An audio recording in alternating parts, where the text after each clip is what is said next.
अस्सलाम वालेकुम नाज़रीन, क्या हाल चाल है? ठीक ठाक हो? मैं हूं आपका भाई, आपका दोस्त मोहम्मद सलीम।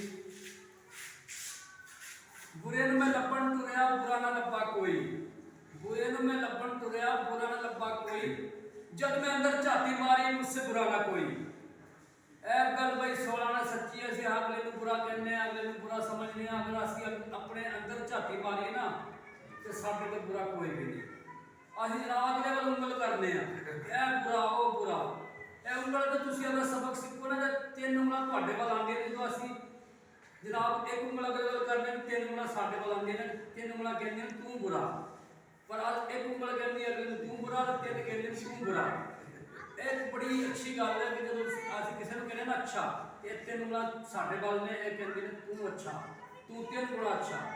ਜਦੋਂ ਅਸੀਂ ਕਿਸੇ ਨੂੰ ਇੱਕ ਬੁਰਾ ਇੱਕ ਹਿੱਸਾ ਬੁਰਾ ਕਹੀਏ ਤੇ ਅਸੀਂ ਜਨਾਬ 3 ਹਿੱਸੇ ਬੁਰੇ ਹੁੰਦੇ ਆ। ਜਦੋਂ ਅਸੀਂ ਕਿਸੇ ਨੂੰ ਇੱਕ ਦਰਜਾ ਅੱਛਾ ਕਹੀਏ ਨਾ, ਅਸੀਂ 3 ਦਰਜੇ ਜਿਹੜੇ ਅੱਛੇ ਹੁੰਦੇ ਆ। ਦਰਅਸਲ ਗੱਲ ਹੈ ਕਿ ਸ਼ੈਤਾਨ ਜਿਹੜਾ ਨਾ, ਇਹ ਸਾਨੂੰ ਜਨਾਬ ਦੂਸਰਿਆਂ ਦੀ ਬੁਰਾਈ ਵਿਖਾਉਂਦਾ ਕਿ ਇਹਦੀ ਬੁਰਾਈ ਵੇਖ ਕਿੰਨੀ ਹੈ। ਉਹਨੂੰ ਬੁਰਾਈ ਵਿਖਾਉਣ ਦਾ ਫਾਇਦਾ ਕੀ ਹੁੰਦਾ?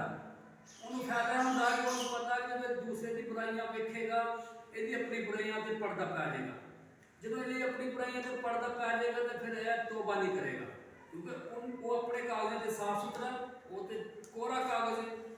ਤੇ ਜਦੋਂ ਆਪਣੇ ਆਪ ਨੂੰ ਗੁਨਾਹਗਾਰ ਸਮਝੇਗਾ ਤਾਂ ਬੰਦਾ ਤੋਬਾ ਕਰ ਲੇਗਾ, ਤੇ ਫਿਰ ਉਹਦੇ ਸਾਰੇ ਗੁਨਾਹ ਮਾਫ ਹੋ ਜਾਣਗੇ। ਤੇ ਸ਼ੈਤਾਨ ਇਹ ਨਹੀਂ ਚਾਹੁੰਦਾ ਕਿ ਭਈ ਇਹਦੇ ਆਪਣੇ ਗੁਨਾਹ ਮਾਫ ਹੋਣ। ਤੇ ਸਭ ਤੋਂ ਪਹਿਲਾਂ ਸਾਨੂੰ ਆਪਣੇ ਗੁਨਾਹਾਂ ਨੂੰ ਵੇਖਣਾ ਚਾਹੀਦਾ, ਤਾਂ ਕਿ ਅਸੀਂ ਵੇਖਾਂਗੇ ਉਹਦੇ 'ਚ ਸਾਡਾ ਫਾਇਦਾ ਹੈ, ਤਾਂ ਕਿ ਅਸੀਂ ਆਪਣੇ ਗੁਨਾਹਾਂ ਤੋਂ ਤੋਬਾ ਕਰ ਸਕੀਏ ਤੇ ਜਨਾਬ ਅੱਲਾਹ ਤੋਂ ਮਾਫੀ ਮੰਗ ਸਕੀਏ। ਤੇ ਸਾਡੇ ਉਹ ਜਿਹੜੇ ਨਾ ਗਲਤੀਆਂ ਕੋਤਾਹੀਆਂ ਉਹ ਸਾਡੀਆਂ ਮਾਫ ਹੋ ਜਾਣ ਤੇ ਅਸੀਂ ਜੰਨਤ ਦੇ ਹੱਕਦਾਰ ਬਣ ਜਾਈਏ। ਅੱਲਾਹ बेच गए।